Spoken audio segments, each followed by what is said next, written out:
My mom asked me to look after my 5 siblings for a week. It's been months and she never came back. I am 19 years old looking after my 5 siblings aged 2 to 16. Social services involved. Our dad isn't in the picture. My mom went out 2 days before Christmas and then texted me 12 hours later saying she would be gone for a week and for me to have the kids. She hasn't come back since.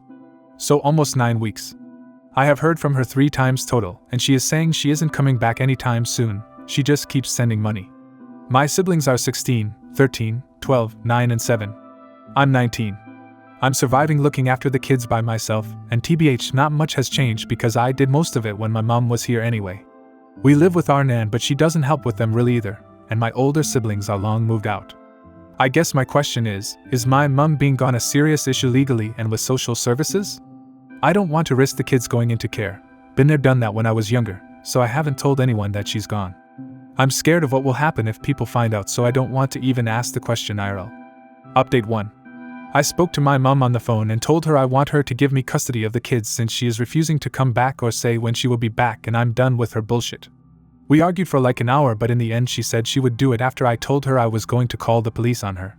Before speaking to her I spoke to a lawyer, and I should be able to get legal guardianship through a parenting order which will go through court. My 22-year-old brother said he will move home and help me under the condition that my mom doesn't move back as he refuses to be around her.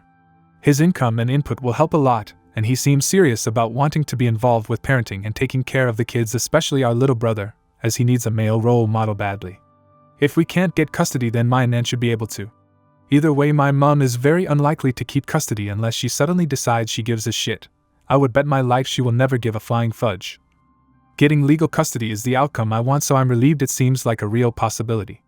Now I'm just doing a total overhaul of everything with the kids because I think they need a lot more structure, discipline, rules, routine than they have had until now. I have realized I don't really know anything about good parenting, so I have a lot to learn. Maybe I will get some books. Until now our house has been more like a house share with everyone doing what they want and running around feral rather than anyone really guiding the kids.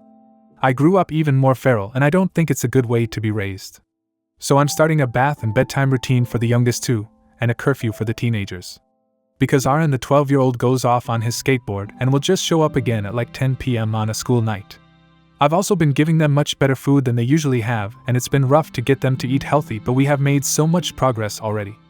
Any advice on instilling rules would be welcome, as I don't think it will be easy, and I have never had any kind of actual parent role model in my life. Update 2. Thanks to advice here, we have realized that getting kinship is a better choice for us financially than getting legal guardianship. This wasn't mentioned to us by the lawyer or social services, so I'm so grateful for everyone here, as we will have so much less financial stress on kinship, and we will get access to a lot more services for the kids. Things are already seeming so much less scary. My brother has come home to help me and is working remotely for his same job, which is ideal. He has been amazing at making it all happen so fast and packing up his life to move back. He is still back and forth at the moment, but should be here full-time besides a few days a month where he has to be there in person. Our oldest sister has said she will send some money every month to help us but doesn't want to be involved other than that. I understand why and am very grateful she is helping. Honestly, it hurts a bit that she refuses to talk about the kids or anything, but she is doing what she can handle, and I guess. Our other sister is working FIFO right now and has suggested coming back on her weeks off to help out, but I'm not sure if that will actually happen or work well in reality. My brother doesn't get along with her very well and says he doesn't think living with her again will work. The kids are still struggling with the new rules and we have had some issues. 16-year-old hates me, so my brother is trying to take over with her. BC, I am bored of fighting with her. The others are doing better but still so difficult. 7-year-old won't sleep, which is the hardest thing right now. BC, then I can't sleep and I'm tired AF. She has meltdowns when she's tired and she's always tired now, so she's always having meltdowns. What to do with her? Everything I try to make her sleep doesn't work that well. She says she doesn't know why she won't sleep, so where to even start. My brother tried to get her to bed and she just cried and screamed for me. 12-year-old is listening to our brother, which is the best thing to ever happen because I was really worried about handling him since he listens to me never. 13 and 9-year-old are easier and not stressing me out too much. So we are kind of divide and conquer now. My brother handles 2 and I handle the other 3. I have found out I am very protective of the younger ones and find it very difficult to let my brother discipline them, so it causes less problems between us if I deal with them. Still early days and hoping consistency will fix a lot of the smaller issues. Long term, we want to rent somewhere bigger as our Nan's house is very cramped and making things harder. Update 3. Back with another update for those who asked. Can't believe it's been over 3 months now. We applied for kinship and have had the provisional approval and the home inspection and some interviews. We've got a couple more things to do / still ongoing, and then we should be good. We got our first payment, which has been so good and really made me feel much more optimistic about everything. BC, we will be able to actually do something other than just survive. The caseworker pretty much told me they don't want to have to find placements for this many kids, so us keeping them is their much preferred option, which is reassuring. My mum hasn't contacted me for a while. We thought she might show up on Easter. BC holidays are usually her time to cry about how much she misses our dad, and she usually prefers to ruin everyone's day with that. But she didn't come, thank God. Our Nan is still at our auntie's. BC, she can't stand to be around us apparently. BC, me trying to feed them good food and not let a 7-year-old disappear for hours on bicycles with kids 3+ years old than her is just me thinking I'm better than my Nan. A lot of people said to try and co-sleep with 7 years old, so I have started doing that. It's helping a bit, and she actually will lay down, so that's a win, but she still cries a lot and tries to get up. She also does a death grip on me, so I have kind of accepted that I have to go to bed when she does. It's not the worst thing ever. BC, I have been looking things up and reading online whilst I lay with her when she eventually calms down. I've ordered melatonin to try. I share a room with 16 years old, and she doesn't want 7 years old in there, but it's kind of tough. I can't do anything about it until we can move house, which isn't going to be soon. It's not the most peaceful night with her in there. BC, she kicks me and wakes up at random times trying to chat or crying, but we are getting some sleep. She slept in my single bed with me from 4 months old until she was like 2. I clearly knew nothing about safe sleep, but my mum had sold the crib to try to annoy my dad, so she actually had nowhere else to sleep. And I haven't told her that. BC, I don't want to tell her mum didn't care that she didn't have a bed, but she seems to remember. BC, she said, "We used to have sleepovers in your bed a lot, didn't we?" Pleading face. Also, I got 16 years old earplugs and told her she can sleep in 7 years old's bed in the other room if she prefers. I do my best to try to soothe 7 years old in general. She had one of her crying breakdowns last week and said she didn't feel safe or happy. Then she said she wishes I was her real mummy. I told her I am her real mummy. BC, I've looked after her whole life and I won't ever leave her. She seems a bit happier since then. I'm going to get a photo of us for her to have in her little purse she carries everywhere. She's pretty sentimental, so she will like that. Yesterday she asked me if me and our brother are married. LOL. Obviously I said no, and she said, "I just feel like you are my mom and dad." I hope that's a good thing, even if it is a little weird. She is definitely bonding with him too. She always wants me to carry her around, and when I say no, BC, I'm busy, he offers to do it, and she lets him now. She used to ignore him. Seeing her snuggle into his neck and actually relax is the cutest thing. Makes my heart happy. BC, I remember wishing I had a dad who would hold me, and I'm so glad she is getting all the love. Me and my brother have had a few disagreements over discipline. He is pretty strict, and usually that's a good thing. BC, they need it TBH, but sometimes I find it a bit much. Biggest disagreement was when he smacked 9 years old, and I lost my shit. We grew up with a lot worse, and NGL, I have smacked them before, but I don't want to be doing that anymore. Bro thinks there's nothing wrong with one smack on the bum. I would just rather we don't go there. He said he won't do it again, and I don't think he will. He wasn't angry when he did it, so I'm not really concerned about it, and he apologized to 9 years old. We're just still trying to figure out discipline. Our dad used an electric cord as a whip, so one smack on the bum is practically gentle parenting to us. I have read enough to know we don't want to be doing any physical disciplining though. Worst thing Eve had to do is give the youngest 2 suppositories. My sister gave me money to take them to the GP. BC, I was worried about them and couldn't find any for free and didn't want to wait for kinship. Turns out they are both malnourished, underweight, and constipated AF. And they've missed some vaccines. For the constipation we tried medicine and more fiber and more water, but no bueno, so it had to be the suppositories. BC, the doctor said it was verging on severe. I tried to explain it to them and make the whole thing easy, but it turned into quite the drama.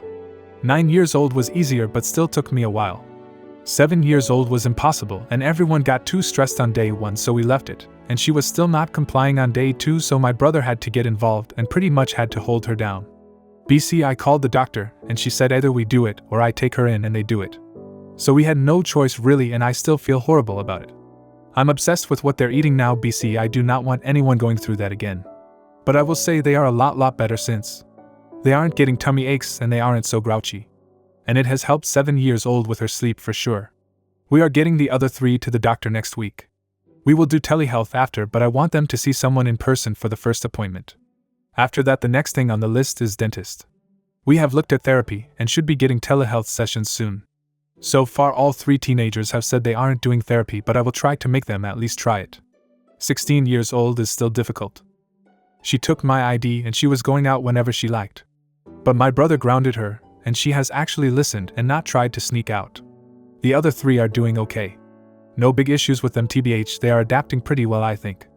I try to talk to them all about everything when I can, and they all seem to understand what's going on and trust that we won't be going anywhere, and we just need them to cooperate with us so we can get through. My little brother Jay, 12, is obsessed with older bro. I used to have an issue with Jay going out every evening for hours and was so stressed about trying to keep him home and safe, but Matt being here has basically eliminated the issue.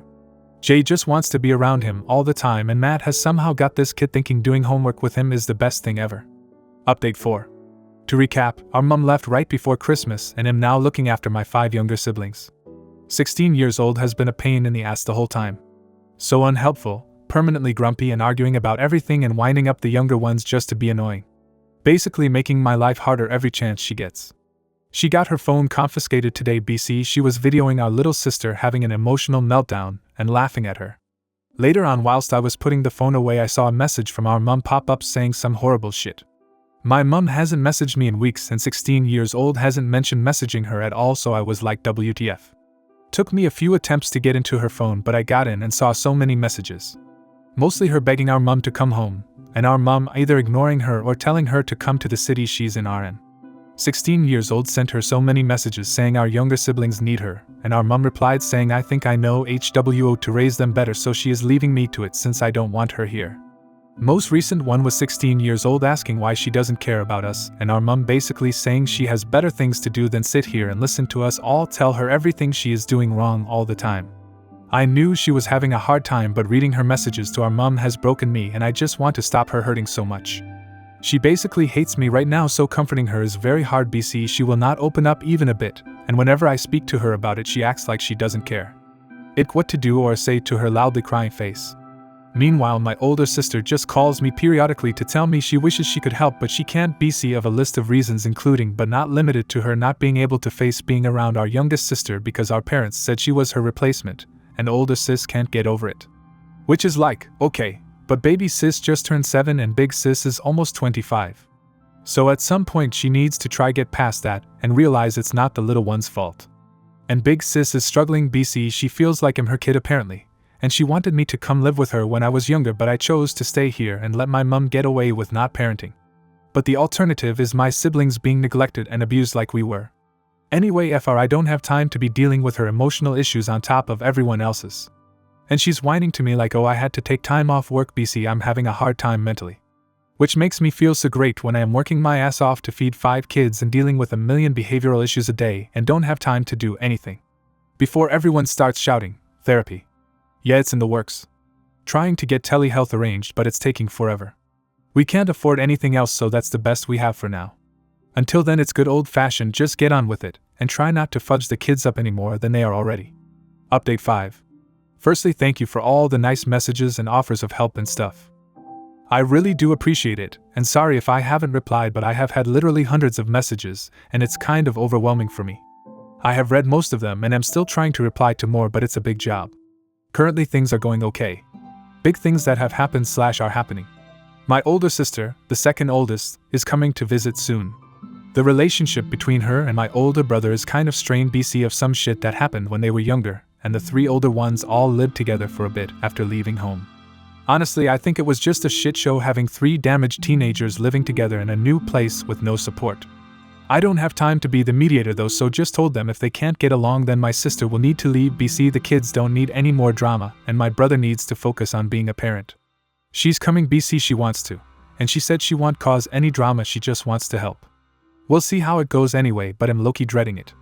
Last time I saw this sister was years ago though, so I'm trying to not think she's going to be the same as she was when she was a teenager.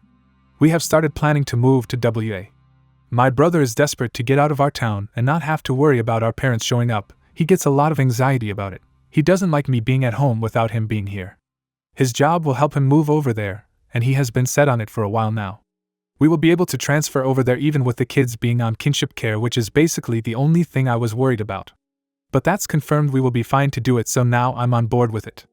Won't be any time soon, but hopefully end of the year we can move. Financially we are doing pretty good. We have the kinship money, mine and my brother's wages, and my older sisters have been sending money consistently. My brother is good with money, and we are able to save some. I was able to buy the kids a small present each to cheer them up on Mother's Day. They have like barely any toys, so the little ones are psyched to have some things to play with and have been being feral outdoors way less this week. They have been playing Lego and Barbies like normal children. 7 years old sleeps so good when I give her melatonin. I don't do it every night, but when I do it's like a mini holiday. She sometimes wakes up mad, but I can deal with that when I have actually slept. Other nights when she doesn't have it, I either keep her downstairs and hope she will fall asleep on me or my brother whilst watching TV, or I go through the emotional bedtime routine of her crying and saying she doesn't want to go to bed whilst I read the same 3 stories until she chills out. She is doing better at school again now. It was pretty bad for a while. Obviously BC, she was permanently exhausted and surviving on literal air. Only BC, the kid wouldn't sleep or eat. Right now 9 and 13 years olds are doing the telehealth therapy sessions. 7 years old won't speak to the therapist, so she's having indirect help through me. 12 years old hates it, so my brother is trying to learn techniques to do with him to help him. 16 years old refuses, which I was expecting anyway. Tried to force her to do it, and that didn't go well. So again I just tried to give her indirect help. I had someone to one time with her recently, and she was different in a good way. She lets her guard down when the younger kids aren't there. Like she can be vulnerable, or whatever. She said, "Thank you for looking after us," to me on MD. Haven't seen any more messages on 16 years old's phone from our mom. She has completely stopped messaging any of us. The last thing she said to me was she doesn't know why I'm turning her kids against her. Kinda hilarious TBH, but just proves she is deep in Delula land. On Mother's Day 7-year-old went outside 4 times before 8 a.m. to make sure mom isn't coming down the road. And she has been crying about our dad, not sure why exactly. When I ask, she just says she's worried about him. 9 years old gets annoyed with her and tells her to stop crying because our dad is a bad person. She is also very defensive of me and my brother and tries to police all the other kids and tells them to behave and be nice to us and don't argue/backchat/misbehave. I think she's concerned we will get fed up and leave. OFC, I reassure her we want, and she doesn't need to tell the others off. It's kinda funny anyway TBH because she is no angel herself. Their diet is a lot better. We still have issues every meal of every day, but overall it's better, and they are doing well with trying to eat new things. Years of ramen and chicken nuggets has obviously been horrible for our bodies. But they all have at least 1 fruit or veg a day and have real dinners. They like pasta bake, so that's the new ramen around here. My brother cooks curry and tries to get them to eat it, but that doesn't go down so well. They like when he makes chicken and potatoes. 7 years old likes bluey pouches of vanilla custard and would eat those for every meal if I let her. My oldest sister is still a pain in the ass and wants to talk about our trauma all the time. She just has more time to dwell than I do. I have no time to dwell. I asked her to please not message me unless it's positive or helpful. Her reply showed she really is just jealous that I am giving all my time and energy to the kids, but I really don't have it and need to look after an adult's emotional needs as well. She sees me as her kid and she wants to see me but doesn't want to see the younger ones. Like she asked me to come visit and leave them with my brother for a few days. I'm not going to leave insecure kids who are permanently stressed that I will leave for good. Imagine how stressed they would be the whole time. She also thinks I am babying them. But I'm just treating them like children. Mostly it's just annoying that she is like this, but it's also partly upsetting because TBH, there is nothing I would love more than for her to meet and love 7-year-old. For me it would be like my mom meeting my child. BC, my oldest sister, raised me when I was really young, and 7 years old is the only one of the kids I have fully raised since she was a tiny baby, and my mom told me she didn't want her. Anyway, I am trying not to get too caught up in everything with my older sister because I have enough going on with all the kids. My grandma is still at my aunt's house and very unhelpful. But she's not bothering me much, so that's ideal. She mentioned wanting my cousin to move in here because he got kicked out by his girlfriend and has nowhere to live. But fudge that FR. He's a creep and a drug addict, so no way is that happening. Over my dead body. Update 6. My older brother is called Matt. My sister is the second oldest here visiting, she's 23. She is here RN and has been here now for a few days. When she first got here I arranged with her to arrive in the evening after the younger kids go to bed. BC, I thought it would be a bit much and knew she would be emotional. She was shaking when she arrived, so defo the right call. BC, the little kids would have been freaked out. The first evening I was like, hell, this is not gonna be good. BC, she was a serious wreck and wasn't sure she could stay. But then she slept on it, and woke up way better and wasn't too emotional except at meeting the younger ones since she hasn't seen them in so many years. Since then things have been good. Honestly, it has been better than I thought, and I feel kind of bad for dreading it so much. She is obviously different from her teenage self. She's never been really maternal, or anything, and in my head that was a bad thing, but it's actually good. She's hanging out with the kids as a sister, not a third parent figure. 16 years old is very similar in personality to her, so she has enjoyed having her here and having an adult to talk to who isn't me or Matt. 13 years old is clingy AF recently, and having my sister here means she has clung to her instead of me all the time.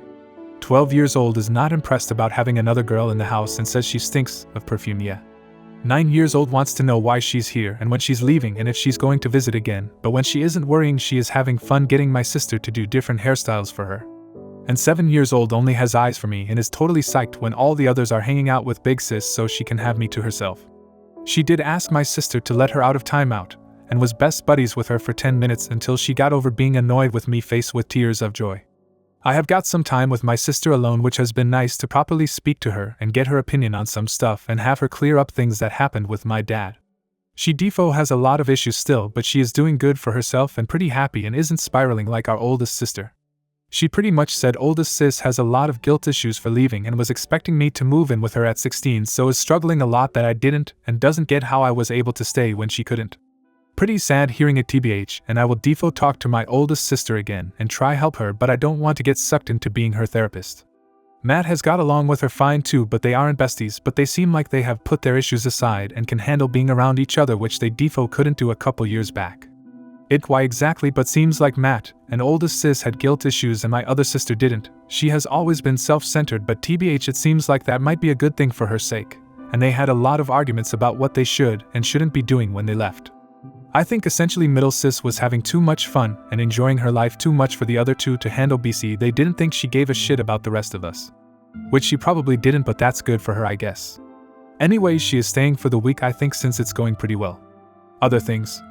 My nan is still winding me TF up all the time. She whines at me daily about wanting my cousin to come live here, and she threatens to kick us out all the time, even though she told our caseworker we can live here as long as we need. Try not to waste my energy getting pissed off at her. My patience is running thin as it is, but JFC, she is so annoying and so aggy. She's offended that I told her she's a shit parent and grandparent. My mum may have found my dad. I only suspect it because she has been messaging me demanding photos of my 12-year-old brother, and chances are she just wants to show my dad that he looks like him.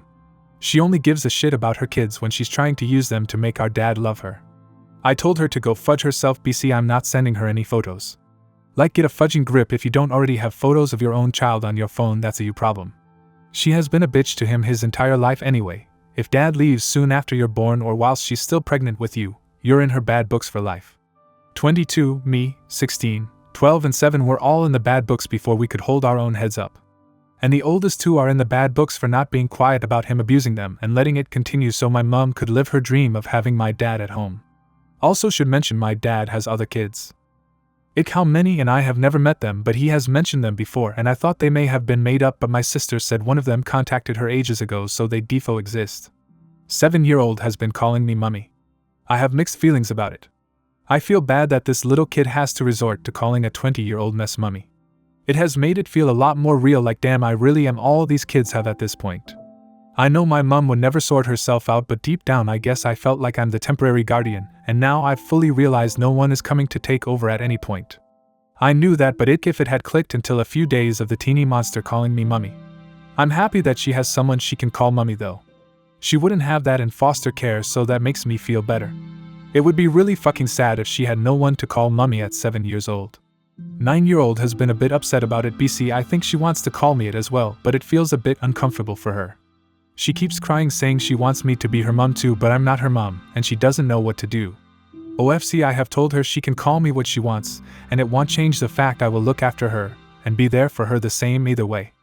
I am kind of worried 7 years old is going to start calling Matt dad. She is deep in her wanting a dad era and desperate for a dad. Talks about it a lot and asks about having a dad daily. Which triggers the other kids who hate our dad. So if it will go down well if she starts calling bro dad. And I feel like it will be weird for her to refer to us both like that when we are siblings. But I don't want to tell her she can either. She hasn't done it yet, but I can see her edging towards it. She asked me if I was going to marry Matt so he could be the dad. And he is so good with her. I heard him singing to her the other night. So OFC, she's in love. With 16 years old, I have found it easier if Matt does all the tough parenting shit, and I act like I'm on her side kind of.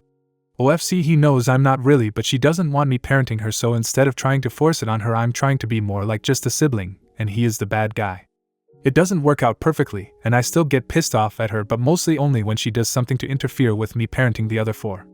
Like 7 years old has her lovies, old muslin cloths, she is very attached to, and 16 years old confiscated one of them and wouldn't give it back, and I had to tell her you don't confiscate shit and force her to give it back by threatening to take her phone.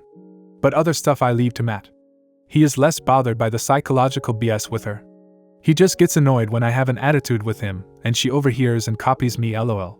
It's been a lot of trial and error figuring out how to deal with everyone. BC, like 13 years old, is my shadow and does not react well to Matt disciplining her at all, but is fine if I do it. And 12 years old is one extreme or the other. Would tell me to fuck off but would cry when Matt tells him off for it. He listens to me better now, but only when I grab him and make him look at me whilst I speak. BC, he is the master of tuning me out. He cuddles me when no one else is around though, and if Matt disciplines him he comes to me crying. 9 years old is a perfect angel until she isn't and decides to have a 30-minute battle with us. BC, she doesn't want to brush her teeth for no actual reason. She kind of reminds me of myself as a kid trying to keep it all together all the time, but she is safe enough to then let it all out in a meltdown. Mostly she's pretty easy. BC, she's reasonable, but sometimes she does go full demonic and tests our patience. To everyone messaging me saying 7 years old sounds autistic, she's not. I've discussed it with the doctor and the therapist. She's got anxiety and abandonment issues and is very stressed in general, which is why she can't let herself lose control and fall asleep. But she was not like this before my mom left at all. She used to sleep fine. All of them struggle with food. BC, they have been eating ramen their whole lives, but it's harder to get 7 years old to eat better. The older ones, I can explain it a bit better that they need the nutrition, and they will try and eat more. But she doesn't give a fuck about nutrition. And she's crazy attached to me. BC, she thinks I will leave, obviously. She has tabs on me constantly. But in theory that should all pass with time and reassurance. Matt has been really good at not being like our parents were with us. He walks away a lot when he gets pissed off. BC, he doesn't want to react badly to the kids. He hasn't smacked anyone since our big argument about it, which TBH is impressive considering how it was for us as kids. He literally has scars from my dad's beatings, and my mom has broken multiple bones on a few different kids. So trying not to be physical at all when that's what you're used to is hard, but we are doing it. I'm chilling out a bit now with letting him actually parent and not intervening all the time. Like a while ago, we were having a terrible night with 7 years old, and she was still screaming at about 2 a.m. Matt came to get her off me. BC, I was about to lose it, and as he picked her up she was flipping out and accidentally headbutted him full in the face.